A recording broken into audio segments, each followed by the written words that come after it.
10 Minutes with Wild Wayne Cartwright. And today, I'm going to talk to you about why the HBCU athletic funding and talent gap is widening. Now, I know that a lot of us, we keep up with attendance and we look at attendance figures and things of that nature. But one of the big things that's changing on the landscape that you should be basically conscious of is about why scholarship limits are going up in major Division I athletics.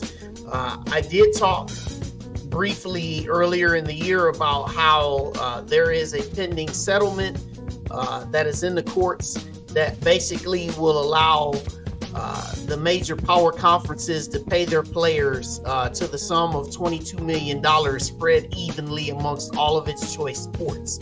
I say choice sports because they can pick and choose who and where the monies will be distributed, because there hasn't been exactly any clear lines of delineation to be discussed as of yet.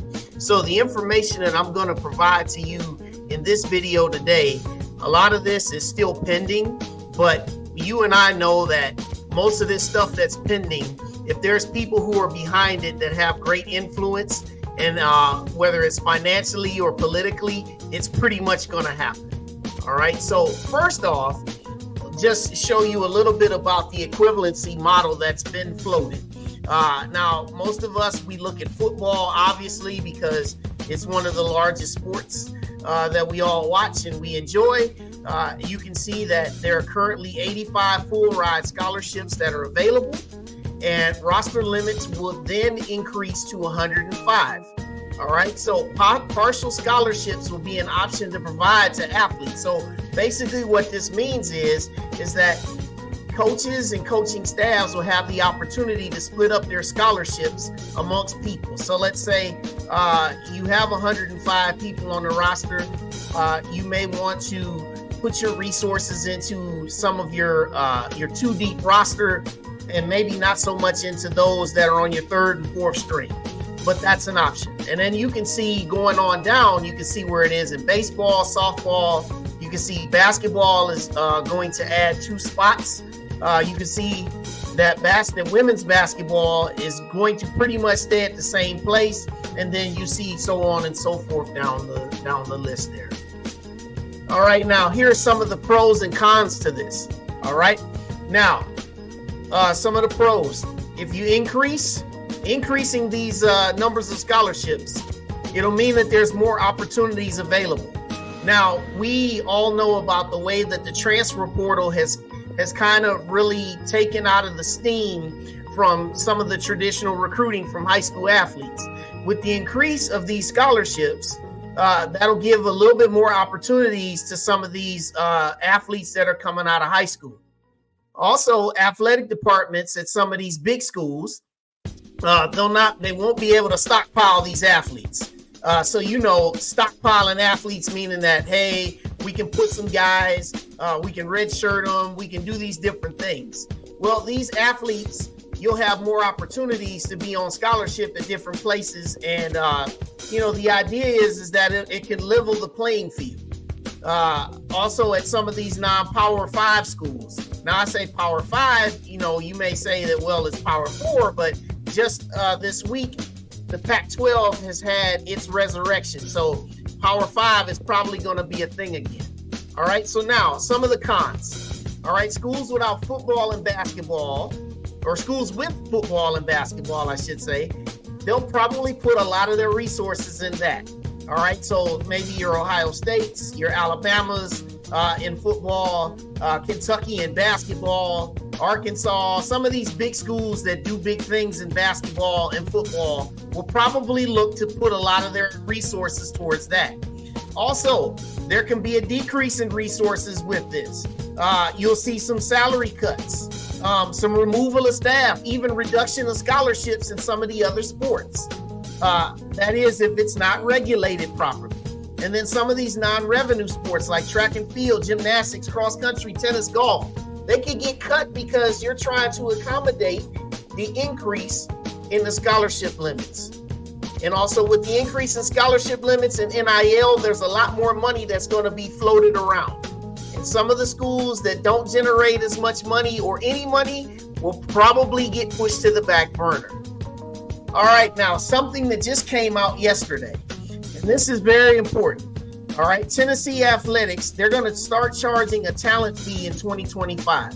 All right, a 10% talent fee added to all sports beginning in 2025. This is part of a revenue sharing plan that starts at the same time with paying athletes. That is the aforementioned settlement that will pay $22 million amongst the power sports. In addition, their football tickets are going to increase by an additional 4.5%. And their football team, they turned a 75% profit. You see it, $134 million in revenue and $59 million in expenses. Oh, but it goes on. The cheapest season ticket will be $453 to go to a volunteer game in the upper deck. Student ticket prices, they doubled from $10 to $20 this year, and they're going up to $25 in 2025. And also, to cover the additional scholarships that I mentioned, going from 85 to 105, they project it'll cost an additional $30 million in their budget to cover them. So the regular attendees are going to have to float the cost of this stuff. And you can see this is probably going to be an outward effect that's going to take shape at many of these places that you are fans of. All right. So Tennessee, to their credit, they're on a run right now. Their football team's been doing well. They sold out their last 15 games. Neyland Stadium seats over 100,000. Their baseball team just won the national championship last year. So they're on a kind of a bit of a run. But pay attention to this model because it will be coming soon to a lot of places near you. All right, now, what does all this mean potentially to HBCUs? All right. So as you can see here, these are the attendance leaders from last year. Now, these are all very good numbers. I'm not going to get into saying, who does what and who doesn't do what. All right. These are all very good numbers. All right. Yes. Could they be better? Sure. But you take what you can get. But the problem that I have with some of these numbers, and that all of us, we should have, is our revenue models and our revenue streams and how much we're earning with these numbers. And also how much money that we could be potentially leaving on the table. Now, I know our ticket prices are not necessarily up to the aforementioned Tennessee and all the others, and that's for good reason.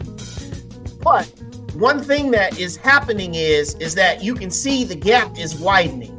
All right. Now, why is the gap widening? Let's get further ahead. All right. Now, the scholarship limit difference from FBS to FCS. Okay. Now, I said that it's going from 85 to 105. All right. FCS is staying at 63. So you are at 22 scholarship deficit. That 22 now goes up to a 42 scholarship deficit. Okay. So that means that there's more players that are going to be going to these bigger programs. All right. Now, there are 134 FBS schools, right? That's an additional potentially 2,680 players that are going to be on these rosters and not on our FCS rosters. All right. And this equals to a domino effect in revenue and recruiting. Okay. So with the talent gap that's widening, right? It puts more of an onus on our expenses at our HBCUs that are on the Division I level, right? That means that we need to find bigger and better ways on how we can establish more revenue. Now, I know ticket prices is an obvious thing, right? Apparel, that's another thing. I'm not going to completely get into what I think we all should do. Those are just a couple of the things that have been floated out there by many. Now, we argue and we haggle about attendance levels, who gets what, who doesn't get what. But one of the things that we are falling behind in continually day by day is revenue. And as you can see what I explained, talent is going to be continually widening as well. So what can we do with this? I'm going to leave that to the people who work in the bigger jobs, like in these athletic departments. But us as a collective, we got to come together. We got to stop arguing and stop holding folks to the coals about how many people showed up to these games, and stop laughing at how many people are coming to these games, because we're all in the same boat, whether you believe it or not, in terms of revenue, in terms of sharing, in terms of focus. I'm Wild Wayne Cartwright. That's my 10 minutes. I'll talk to you next time.